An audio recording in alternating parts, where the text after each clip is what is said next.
বন্ধুরা, আরও একটি নতুন ভিডিওতে তোমাদের স্বাগত জানাচ্ছি। আমি সোহান, রুট সোহানের পক্ষ থেকে।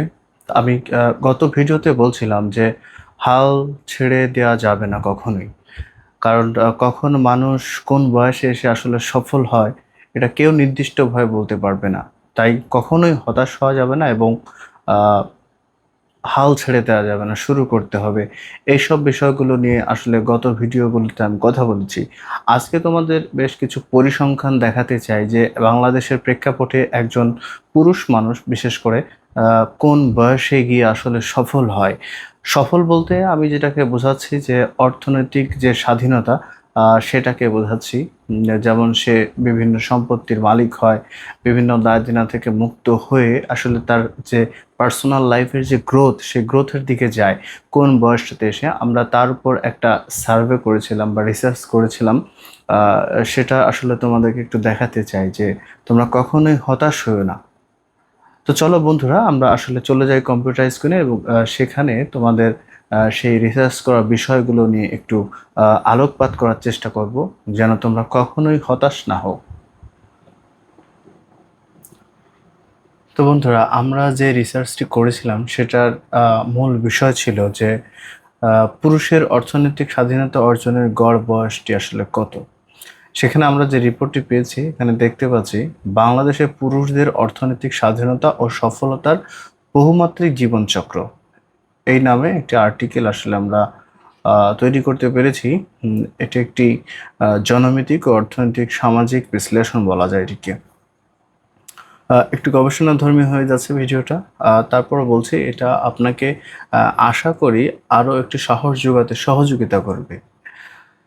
তো এখানে সামষ্টিক অর্থনৈতিক যে রূপান্তর এবং সফলতার বহুমাত্রিক একটা সংজ্ঞা দিয়ে আছে, আমরা সেটা সম্পর্কে যাব না। আমরা প্রথমেই যাব যে প্রাতিষ্ঠানিক প্রাতিষ্ঠানিক যে শিক্ষা ব্যবস্থার যে দীর্ঘসূত্রিতা আমাদের দেশে রয়েছে, সেটা একটা কারণ আমাদের সফল হওয়ার বা পিছিয়ে যাওয়ার একটা মূল কারণ হতে পারে।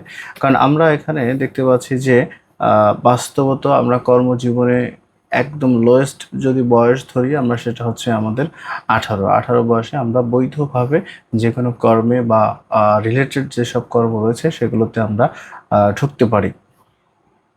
অধিকাংশ ক্ষেত্রেই দেখা যায় যে বিভিন্ন দেশে, আমাদের পাশের দেশে কেরালায় ওইদিকে দেখা যায় যে ওরা 21 বছর বয়সে তাদের যে গ্রাজুয়েশন সেটা কমপ্লিট করে ফেলে।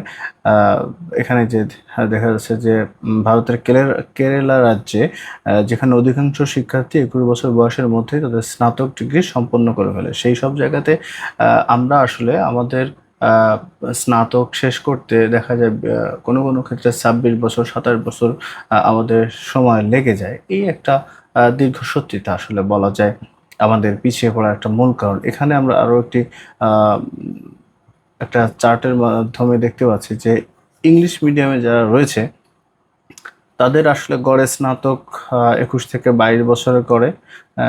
সেশন জট ওইদিকে নেই। তবে প্রথম চাকরির তারা ঢুকতে পারে, দেখা যায় যে 22 থেকে 23 বছর যাদের ঢুকতে সময় লাগে। এটা 30 বছর বয়সে যে বেকারত্ব সেটা আনুমানিক কম, অত্যন্ত কম। এরপরে বেসরকারিতে যারা পড়াশোনা করে তারা 21 থেকে 23 বছর গড়ে স্নাতক শেষ করে। পাবলিকে যারা পড়ে তাদের 25 থেকে 26 বছর লাগে, এবং যারা জাতীয় বিশ্ববিদ্যালয়ে পড়ে থাকে তারা ম্যাক্সিমাম দেখা যায় 26 থেকে 28 বছর পর্যন্ত লাগে। এখানে একটা সেশন জটের ব্যাপার আছে, 3 থেকে 4 বছর সময় লাগে সেশন জটে। যারা ইংলিশ মিডিয়ামে রয়েছে তারা দেখা যায় যে চাকরিতে প্রবেশ করতে করতে তাদের সময় লেগে যায় কত বছর, দেখা যায় যে তারা গ্রাজুয়েশন শেষ করে চাকরিতে ঢুকতে ঢুকতে 22 থেকে 23 বছর সময় লাগে। তারপর হচ্ছে বেসরকারিতে যারা আছে তাদের 23 থেকে 24 এই বয়সে এসে তারা চাকরিতে ঢোকে, এবং পাবলিকে যারা আছে 26 থেকে 28 বছর সময় নেয়। এবং জাতীয় বিশ্ববিদ্যালয়গুলোতে যারা পড়াশোনা করেন তাদের হচ্ছে দেখা যায় তারা 28 থেকে ম্যাক্সিমাম 30 বছর বয়স পর্যন্ত তারা সময় নিয়ে থাকে। তবে এখানে একটা বিষয় নোট করার রয়েছে, যেটি হচ্ছে তারা এই সব ছাত্রছাত্রীরাই ম্যাক্সিমাম বিসিএস দেওয়ার জন্য একটা লম্বা সময় তারা অতিবাহিত করে, আহ, যার কারণে আসলে বেকারত্বের যে সমস্যা সেটি বেশি রূপ, মানে বড় আকার ধারণ করে। তারপর আমরা আরও যেটা এই গবেষণা থেকে পেয়েছি যে আহ, মূলত আমাদের সফল হতে সময় লাগে বাংলাদেশের প্রেক্ষাপটে। যদি একটি গবেষণা দেখা যায় যে আহ, গবেষণাটি এরকম হয়েছে যে যেখানে দেখা যায় যে কোন বয়সে মানুষগুলো আসলে আহ, অর্থনৈতিকভাবে বিভিন্ন ঋণগ্রস্ত থেকে শুরু করে সব কিছু মিলে যে স্ট্রাগল টাইমটা সেটা শেষ করে এসে তারা আসলে সফল হয়, এভারেজে দেখা যায় বাংলাদেশের প্রেক্ষাপটে 40 থেকে 50 বছরের মধ্যে। কারণ সবচেয়ে বেশি স্ট্রাগল করে দেখা যায় যে 28 থেকে 32 বছর বয়স। এই যে 4 থেকে 5 বছর সময়, এই সময় ম্যাক্সিমাম মানুষ বা আহ, যারা টাকা ইনকাম করে বা উম, আহ, কি বলে যে বাংলাদেশের যেসব পুরুষ মানুষ তারা বেশিরভাগই এই সময়টাতে স্ট্রাগল করে থাকে। এর মধ্য দিয়ে এই সময়টা পার করে ধৈর্য ধরে পার করতে পারলেই ইনশাল্লাহ আপনি আমি একদিন সফল হতে পারবো। তাই কখনোই ধৈর্য হারা হওয়া যাবে না। আপনার সৃষ্টিকর্তার উপর বিশ্বাস রাখতে হবে, ধৈর্য ধরতে হবে এবং সৎভাবে পরিশ্রম করে যেতে হবে। তাহলে ইনশাল্লাহ একদিন সফল হওয়া যাবে।